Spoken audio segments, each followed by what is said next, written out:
이 에스겔 12장 1절로 28절 말씀은 하나님께서 에스겔을 징조와 표적으로 이제 사용하셔서 이스라엘 백성들을 깨우치시는, 하나님의 뜻이 성취될 것을 확증하시는 그 표적과 징조가 기록이 되어 있습니다. 먼저 1절로 16절 말씀까지 우리 같이 읽겠습니다. 제가 가진 성경은 구약 1164페이지에 있습니다. 에스겔 12장 1절로 16절까지 같이 읽겠습니다. 또 여호와의 말씀이 내게 임하여 이르시되, 인자야, 너는 반역하는 족속 중에 거주하는도다. 그들은 볼 눈이 있어도 보지 아니하고 들을 귀가 있어도 듣지 아니하나니 그들은 반역하는 족속임이라. 인자야, 너는 포로의 행장을 꾸리고 낮에 그들의 목전에서 끌려가라.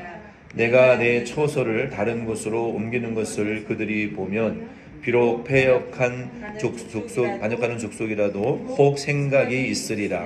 너는 낮에 그들의 목전에서 내 포로의 행장을 밖에 내놓기를 끌려가는 포로의 행장같이 하고, 저물 때에는 그들을 목전에서 밖으로 나가기를 포로되어 가는 자같이 하라. 너는 그들의 목전에서 성벽을 뚫고 그리로 따라 옮기되 깜깜할 때에 그들의 목전에서 어깨에 메고 나가며 얼굴을 가리고 땅을 보지 말지어다. 이는 내가 너를 세워 이스라엘 족속에게 징조가 되게 함이라 하시기로, 내가 그 명령대로 행하여 낮에 나의 행장을 끌려가는 포로의 행장같이 내놓고, 저물 때에 내 손으로 성벽을 뚫고 깜깜할 때에 행장을 내다가 그들의 목전에서 어깨에 메고 나가니라. 이튿날 아침에 여호와의 말씀이 또 내게 임하여 이르시되, 인자야, 이스라엘 족속 곧 그 반역하는 족속이 내게 묻기를 무엇을 하느냐 하지 아니하더냐. 너는 그들에게 말하기를, 주 여호와의 말씀에 이것은 예루살렘 왕과 그 가운데에 있는 이스라엘 온 족속에 대한 묵시라 하셨다 하고, 또 말하기를, 나는 너희 징조라. 내가 행한 대로 그들도 포로로 사로잡혀가리라. 무리가 성벽을 뚫고 행장을 그리로 가지고 나가고, 그 중에 왕은 어두울 때에 어깨에 행장을 메고 나가며 눈으로 땅을 보지 아니하려고 자기 얼굴을 가리리라 하라. 내가 또 내 그물을 그의 위에 치고 내 올무에 걸리게 하여 그를 끌고 갈대아 땅 바벨론에 이르리니 그가 거기에서 죽으려니와 그 땅을 보지 못하리라. 내가 그 호위하는 자와 부대들을 다 사방으로 흩고 또 그 뒤를 따라 칼을 빼리라. 내가 그들을 이방인 가운데로 흩으며 여러 나라 가운데에 해친 후에야 내가 여호와인 줄을 그들이 알리라. 그러나 내가 그 중 몇 사람을 남겨 칼과 기근과 전염병에서 벗어나게 하여 그들이 이르는 이방인 가운데에서 자기의 모든 가증한 일을 자백하게 하리니 내가 여호와인 줄을 그들이 알리라. 아멘. 여기 1절로 16절 말씀해 보면은 하나님께서 에스겔에게 이사를 가라. 집에서 짐을 빼서 이제 포로로 최소한의 짐 가방을 챙겨서 이제 포로로 잡혀가는 그러한 이 퍼포먼스를 행하라라고 하나님의 에스겔에게 말씀하신 거예요. 그래서 1절로 16절 말씀해 보면은 낮에 이 시간을 정해 주셨어요. 낮에, 대낮에 사람들이 다 보는 앞에서 끌려가는 자의 짐을 싸라는 거예요. 여러분, 포로로 끌려가는데 짐을 뭐 여유롭게 천천히 짐 가방을 많이 쌀 수 없잖아요. 그냥 최소한의 그냥 가장 가벼운 가방, 백팩 하나, 그 정도의 짐을 사람들 앞에서 막 짐을 싸라는 거예요. 꺼내놓고. 생각해 보세요. 하나님의 사람이, 선지자가 대낮에, 밤도 아니고 그것도 대낮에 보란듯이 사람들 앞에서 짐을 빼고 집 앞에서 짐 가방에 이제 떠나려고 짐을 쌌어요. 그 이스라엘 백성들이 그걸 봤을 거 아니에요. 왜 저러지? 여러분은 목사가 떠나려고 짐 가방 싸는 거 보면 무슨 생각 하시겠어요? 여러 가지 생각이 다 들지 않겠어요? 근데 에스겔이 그랬단 말이에요. 떠나려고 지금 짐 가방 싸고 있어요. 사람들 앞에서. 대낮에. 그리고 해가 저물려고 할 때에, 이제 해가 지려고 할 때에 포로로 이렇게 끌려 나가듯이 묶여서 얼굴에는 땅을 볼 수 없고 머리를 가리라 그랬어요. 이렇게 눈을 가렸던지 머리에 모자를 뒤집어 썼던지 이 포로로 끌려갈 때 묶여서 결박당에서 나가는 사람처럼 짐가방을 메고 저녁에 해가 지려고 하는데 끌려 나가는 이 퍼포먼스를 행하라고 그러신 거예요. 그리고 그 저녁에 성벽에 구멍을 뚫어서 문을 놔두고 성벽에 구멍을 뚫어서 도망가는 그 두더지처럼, 짐승처럼 성벽에 구멍을 뚫고 도망가는 그 퍼포먼스를 행하라는 거예요. 얼마나 에스겔이 힘들었겠어요. 그때 이렇게 포크레인이 있었던 것도 아니고 자기 손으로 그 성벽을 파는데 얼마나 시간이 오래 걸렸겠어요. 죽을 힘을 다해서 팠겠죠. 그 사람들이 에스겔이 아침부터 이상한 행동을 하니까 다 그 지켜봤을 거 아니에요. 에스겔이 도대체 짐을 싸더니 머리를 가리고 손을 묶고 짐가방을 메고 성벽에 지금 구멍을 뚫고 있는데 도대체 에스겔이 지금 이게 무슨 짓을 하는 거냐.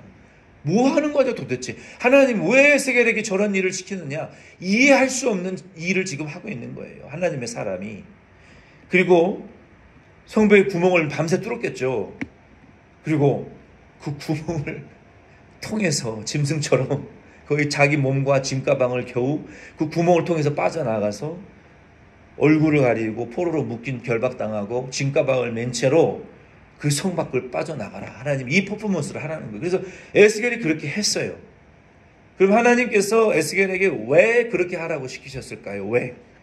정상적이지 않은, 일반적이지 않은, 전혀 일상적이지 않은 이런 정말 기괴한 행동을 하나님이 에스겔에게 시키셨는데 그 이유는 한 3가지 정도의 이유가 있어요. 1절로 7절 말씀해 보면은 혹시라도 그 모습을 보고 생각하고 좀 깨달으라는 거예요. 이 백성은 반역하는 족속이라고, rebellious people, 반항하고 대항하고 저항한 하나님의 뜻을 선지자를 대적하는, 선지자의 말을 듣지 않는, 선지자를 통해서 주시는 하나님의 말씀을 오랜 동안 들려주셨지만 소경된 자와 같이 아버지 하나님의 뜻을 알 수가 없어요. 귀머거리 된 자와 같이 도무지 하나님의 말씀을 듣질 않아. 귀가 뚫려 있고 눈이 열려 있는데 오랜 동안 권면하셨는데도 불구하고 반역하는 백성이 되고 말았어요. 그래서 에스겔을 통해서 보여주시는 이 징조, 이 표징을 통해서 이 기괴한 선지자의 이 퍼포먼스를 통해서 하나님이 지금 뭔가 심상치 않은 일을 우리에게 행하실 것 같다라고 생각이 있으면 깨닫게 하기 위해서 하나님이 그렇게 하시는 거예요. 두 번째는 8절로 13절 말씀해 보면은 에스겔에게 하나님께서 그렇게 행하신 것은 그냥 허황된 일을 시킨 게 아니에요. 항상 하나님이 선지자들에게 먼저 행하라고 하시는 그 퍼포먼스는 하나님의 백성들이 앞으로 당할 일에 대한 표징과 징조로 먼저 에스겔 선지자에게 행동으로 행하게 하셨어요. 그리고 그것이 축복이든 저주든 하나님의 백성에게 임하게 하는 그 특징이 항상 선지자들에게 나타났어요. 그래서 하나님께서 먼저 에스겔을 통해서 선지자를 통해서 하나님의 묵시와 징조를 먼저 보여주시는 거예요. 여기 묵시와 징조는 오라클, a sign이라고 말할 수 있는데 이 일이 실제로 열왕기하 25장 1절로 7절 말씀해 보면은 예루살렘의 성벽이 먼저 뚫렸어요. 바벨론 군대가 예루살렘의 성벽에 구멍을 뚫었어요. 무너뜨렸어요. 그리고 그 성벽이 무너졌을 때 왕은 그 구멍으로 탈출을 했어요. 무서워서 얼굴을 가리고 땅을 보지 않고 도망가다가 바벨론 군대에게 잡혀서 그 아들들은 우리가 열왕기서를 역대상을 통해서 우리가 살펴봤죠. 그 아들들은 군대에게 잡혀서 죽임을 당했고 그 왕은 두 눈이 뽑혀서 바벨론 포로로 잡혀가고 거기에서 죽임을 당했어요. 이것이 이 일어날 역사적인 이 사건이 에스겔을 통해서 하나님께서 미리 보여주신 거예요. 그 사건을. 그래서 그 하나님의 말씀이 정말 실제로 이루어지는구나 라는 것을 미리 징조와 사인으로, 표징으로 보여주시는 거예요. 그래서 우리는 성경을 통해서 항상 하나님의 사람을 우리는 주목해야 돼요. 하나님의 사람이 지금 무엇을 바라보고 있나 우리는 주목해야 되고, 하나님의 사람이 지금 무슨 하나님의 표징과 징조를, 하나님의 뜻을 수행하려고 하시는가, 그것이 바로 장차 이루실 하나님의 뜻이에요. 엘리야가 엘리사에게 열왕기하 2장 말씀해 보면은 엘리사는 엘리야의 종이었어요. 엘리야는 엘리사의 스승이었어요. 엘리야는 엘리사를 항상 데리고 다녔고, 엘리사는 엘리야가 가는 곳에 항상 동행을 했어요. 그래서 당신의 영감을 갑절이나 내가 받기를 원한다라고 했을 때 엘리야가 그거 어려운 일을 네가 강구한다라고 말하면서도 허락했어요. 그러나 조건은 내가 불말과 불병거를 타고 하늘에 승천하는 그 순간 네가 나와 함께 있으면 내 영감의 2배가 너에게 임하게 될 것이다 라고 말했어요. 그게 무슨 말입니까? 하나님의 사람을 우리는 주목해야 돼요. 엘리사는 엘리야를 항상 주목했어요. 솔로 사무엘을 주목했던 다윗을 하나님이 쓰셨고, 사무엘을 우습게 여겼던 사울은 하나님이 버리셨어요. 우리는 하나님의 종들과 하나님의 사람을 주목해야 돼요. 왜냐하면 하나님은 주의 종을 통해서 미리 당신의 뜻을 보여주시고 미리 당신의 뜻을 행하시고, 그것을 믿음으로 회개할 자는 회개하고 순종하면 그 뜻이 이루어지는 것을 오늘날도 마찬가지로 항상 보여주시는 거예요. 주의 종을 통해서. 그래서 우리는 하나님의 사람을, 하나님의 뜻을 행하는 그 하나님의 사람을 주목해야 돼요. 그를 청종해야 돼요. 그렇게 하기 위하여 하나님이 에스겔에게 그 퍼포먼스를 하게 하신 거예요. 세 번째는 14절 16절 말씀해 보면은 하나님께서 그들을 거기서 죄를 토설하게 하시겠다. 이게요, 법정에 세워가지고 하나님이 거부할 수 없는 죄의 증거를 딱 보여주시면서 너 이래도 회개 안 해? 너 이래도 회개 안 해? 너 이렇게 낮아져도, 너 이렇게 징계를 받아도 회개 안 해? 하나님이 끝까지 죄를 지금 추궁하시는 거예요. 이렇게 낮춰도 회개 안 해? 그래? 좋아. 내가 너를 더 낮출게. 바벨론의 공격을 받아 전쟁이 일어나도 회개 안 해? 도망가면 되겠지. 도망가서 거기 가서 내가 너 회개시킬 거야. 숨어. 너 전염병에 걸리게 해서라도 내가 너 회개시킬 거야. 칼과 원역과 전염병과 세계 열방에 흩어져서 하나님의 사랑하는 당신의 사람들은요, 반드시 구원하시고 반드시 회개시키셔서 반드시 하나님의 뜻을 이루신다는 것을 여러분 믿으시기를 바랍니다. 숨을 데가 없어요. 이 세계 어디에도 숨을 데가 없어요. 하나님이 선택한 사람은요, 하나님이 바벨론 포로로 보내셔가지고 여기 편안하게 사는 예루살렘에서 죄 짓고 형통하고, 죄를 지어도 돈 잘 벌고, 죄를 지어도 질병에 안 걸리고, 믿음으로 사는 자는 병에 걸려서 일찍 죽고, 믿음으로 경건하게 살려고 하는 사람들은 지질하게도 가난하고 고난만 당하다가 죽어요. 이 세상이 정말 아이러니한 세상이에요. 죄를 짓고 하나님 말씀 순종하지 않는 자들은 잘 돼요. 형통해요. 건강해요. 근데 하나님의 사람들은요, 지질이 가난하고 병들고 형통하지 못하고 환난 많이 당하는 삶을 이 세상에서 살아요. 그래서 평안하게 예루살렘에서 살다 보니까 하나님 말씀 안 들어도 괜찮네. 교회 안 나가도 괜찮고, 말씀 순종 안 해도 괜찮고, 기도 안 해도 괜찮고, 주의 이름을 부르지 않아도 괜찮고.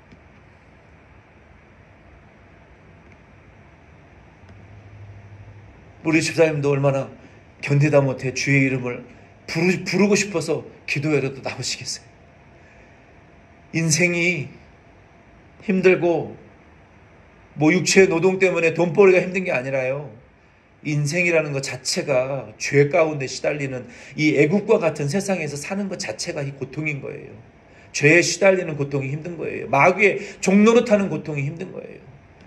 우리가 하나님이 사랑하시는 사람들은요, 반드시 어디에 있든지 기도하게 하세요. 그리고 은혜 받게 하세요. 그리고 깨닫게 하세요. 하나님이 모르시는 것 같죠? 하나님이 때를 기다리시는 거예요. 깊도다 하나님의 지혜요. 하나님은요, 사람과 같지 않으시다고 성경은 말하고 있어요. 하나님은 때가 되기를 기다리셨다가 옴짝 달싹 못할 궁지로 우리를 몰아넣으시고, 너 이래도 회개 안 해? 너 이래도 잘못했다 소리 안 할래? 너 이래도 하나님 앞에 너 겸손해지지 않을래? 이래도 하나님이 예루살렘에서 죄를 짓고도 편안하니까 이스라엘 백성들이 회개를 안 하니까 너 한번 좀 매 좀 맞아봐야 되겠다. 하나님이 바벨론에 데려가셔서 거기서 그냥 다 죽이시는 게 아니라, 하나님 사랑하는 백성은요, 거기서 바벨론이라는 고난의 도가니와 같은 곳에 하나님이 집어넣어 놓으시고 도망도 못 가게 만들어 놓으시고, 거기에서 철저하게 깨트리시고 철저하게 회개시키시고 철저하게 자기를 부인하게 하시고 철저하게 자기를 내려놓게 하셔서 옴짝달싹 못하고 하나님 앞에 회개하지 않으면 안 될 고난의 도가니, 바벨론이라는 고난의 도가니 속에 집어넣어 놓으시고 거기서 무릎 꿇고 회개할 수밖에 없도록 담금질을 하시는 하나님이라는 사실을 저와 여러분들이 깨달으시기를 바랍니다. 하나님이 편안한 갈대아 우르에 사는 아브라함을 왜 쫓아내셨겠어요? 왜 애굽과 가나안 땅으로 왜 쫓아내셨어요?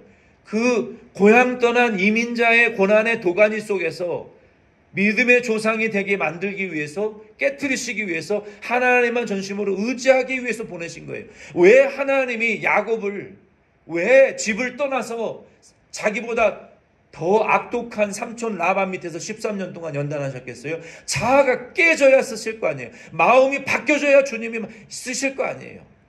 자기를 내려놔야 주님 뜻대로 쓸 거 아니에요. 자아가 강해서 하나님이 쓰실 수 없고, 자기를 부인하지 않고 거짓말하는 습관, 사기치는 습관이 있으니까 하나님은 그걸 못 쓰는 거예요. 하나님이 왜 그 모세를 바로의 왕궁에서 쫓아내서 왜 40년 동안 염소똥 양똥 묻히면서 그렇게 낮추셨냔 말이에요. 왜? 혈기로, 폭력으로, 살인으로, 자기의 이 분노로, 분노 조절하지 못하는 그 모세, 자기의 이 분노와 광기를 조절하지 못하는 그런 사람에게 권력이라는 칼자루를 줘보세요. 얼마나 많은 사람을 다치고 죽이게 하겠어요. 리더가 될 수 없는 거예요. 그 살인과 분노 조절과 그 폭력성이 강한 모세를 하나님이 40년 걸렸어요. 그 사람 깨트리고 변화시키는데. 하나님의 사람은 다 그런 시기를 거쳤어요. 하나님이 사랑하는 자들은요, 다 그런 시기를 거칩니다. 매를 때리지 않는 자식은 사생아라 그랬어요. 하나님이 우리를 종종 매를 때리시고 고난의 도가니에 우리를 집어넣으시는 이유는 친자식으로 우리를 대접하시기 때문에, 히브리서 12장에 말씀해 보면은 우리를 때때로 징계하신다고 말씀하셨어요. 징계가 없는 사람은 버린 자식들이에요. 하나님이 그렇게 죄를 지고 내 멋대로 살아도 아무 간섭도 징계도 안 하시는 사람은요, 여러분 생각해 보세요. 하나님이 나를 완전히 버렸구나. 나는 사생아구나. 마귀의 자식이구나. 이렇게 생각하시면 돼요. 그러나 때때로 양심을 가책하시고 때때로 고난과 어려움을 당하게 하셔서 낮추시는 것은, 내가 사랑받는 자녀이구나 라고 깨달으시면 돼요. 하나님이 그들을 그 바벨론이라는 도가니에 보내셔서 그들을 회개시키기 위하여, 그리고 그들을 회개시킨 이후에 다시 돌아와 새 언약을 맺고 새 하나님의 백성을 만들기 위해서 그 소수의 남은 그루터기와 같은 자들을 통해서 새로운 하나님의 뜻을 행하시기 위해서 그들을 회개하기 위해서 거기에 보내신다는 거예요. 그러므로 오늘은 우리가 16절 말씀까지만 해야 되겠습니다. 오늘 저와 여러분도 오늘 이 말씀을 통해서 깨어 있으실 수 있기를 바랍니다. 누가복음 21장 33절로 36절 말씀해 보면은 너희는 스스로 조심하라. 그렇지 않으면 방탕함과 술 취함과 생활의 염려로 마음이 둔하여지고, 마음이 생활의 염려, 돈 때문에, 술 취함과 방탕과 쾌락 때문에 우리가 마음이 둔하여지게 되면 그날이 덫과 같이 너희에게 이 말이라. 이 날은 온 지구상에 거하는 모든 사람에게 이 말이니 그러므로 너희는 장차 올리 모든 일을 능히 피하고 인자 앞에 서도록 항상 기도하며 깨어 있으라 하시니라 라고 말씀하셨어요. 그래서 오늘 이 말씀도 우리 말씀을 통해서 우리가 우리의 삶에 좀 적용해서 우리는 여러분 하나님의 말씀을 들으시고 찬스를 잡으세요. 말씀을 통해서 그 한 말씀의 찬스를 잡아가지고 나를 비추시고 나를 꿰뚫어 보세요. 내가 혹시라도 이 말씀에 내가 깨달을 것이 무엇인가, 혹시라도 내가 마음에 바꿔주고 변화되어야 될 것이 무엇인가를 깨달으시고, 여러분의 하나님의 사람이 누구인지는 모르겠어요. 그 경건한 하나님의 뜻을 행하는 그 하나님의 사람의 그 행동과 말씀을 여러분 주목하시고 하나님의 말씀이 지금 어디를 향하여 가고 있는지, 나와 우리 가정과 교회를 향한 그 하나님의 사람의 말씀이 지금 무엇을 말하고 있는지를 여러분 바로 분별하시고, 아, 주의 종을 통해서 하나님이 이렇게 행하실 것이구나, 주의 종을 통해서 하나님의 뜻이 이렇게 이루어질 것이구나, 그 하나님의 사람의 말씀을, 하나님의 말씀을 여러분 주목하시기를 바랍니다. 청종하시기를 바랍니다. 그리고 우리는 하나님이 우리를 회개시키기 위해서 지금 나를 어떤 고난의 도가니 속에 지금 넣어두고 계시는가? 내가 지금 이 삶의 자리에서 내가 이 일로 인해서 여러분 다른 거 찾을 필요 없고요. 내가 마음에, 내 행위에, 언행에, 내 태도에 무엇을 고쳐야 되는가를 여러분 바라보시기를 바랍니다. 그러면요, 그때 내 둘보가 보이기 시작해요.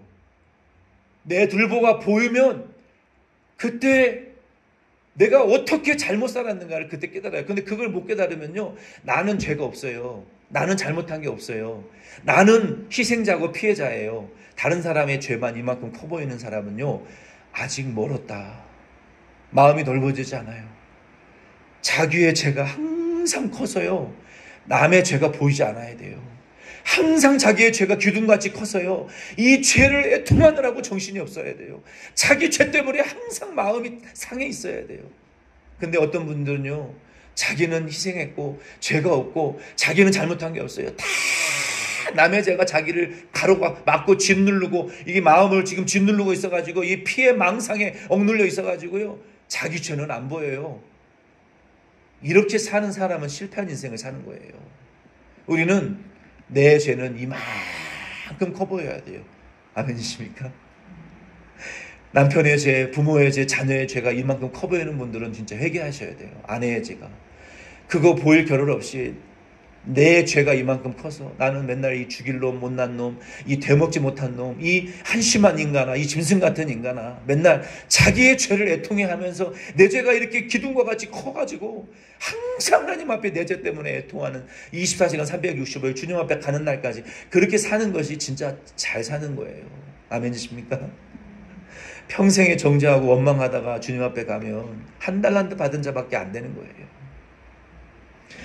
오늘 우리가 그러한 이 말씀을 통해서 은혜를 많이 누리실 수 있는 저와 여러분 다 되실 수 있기를 바랍니다.